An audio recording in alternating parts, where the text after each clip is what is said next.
What is up, YouTube? Today I'll be talking about what I do for a comp, like beforehand.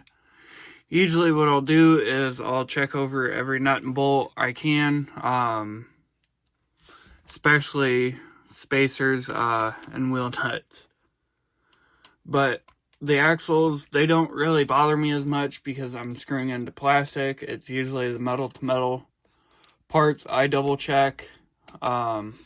Or like I'm using a nut and bolt on. That's what I'll check.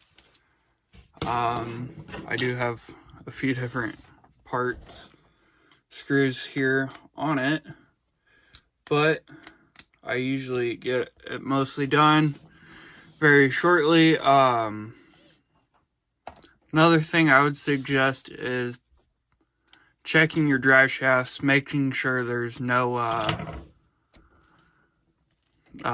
anything in the way, or making sure they move freely, because that can put a hindrance on your build. But give me a minute, let me make sure everything is tight. What is up, YouTube? Another thing going on is one other thing you want to check is your winch line if you got it. If you don't have it, you don't have to check it. Another thing I would check is your wires going to your receiver, your winch, and your servo, along with your drive shafts and links and shocks. You want to make sure there's no play in your links or shocks. Make sure your spur gear won't slip, or your motor pinion's not, and your motor pinion is tight.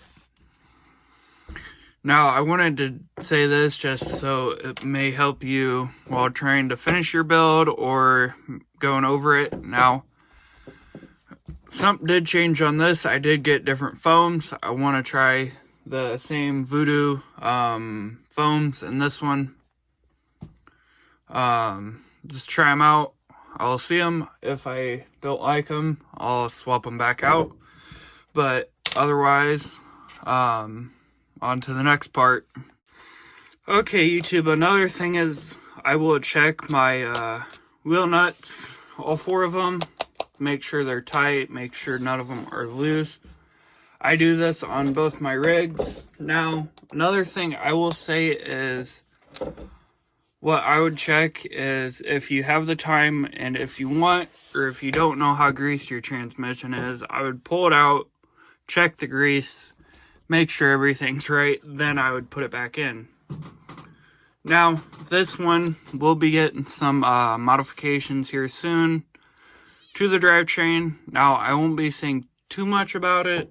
I don't want to give away some of the surprises I have, but it's going to be quite big. I did put the winch plate on this, getting it ready for a winch to run it in class 3. Now, I do have another chassis coming for a C1 style build. Can't decide on Air 45s on this or these Air 44s I have. This is the front one, but I cannot decide. I guess we'll see here soon once everything arrives.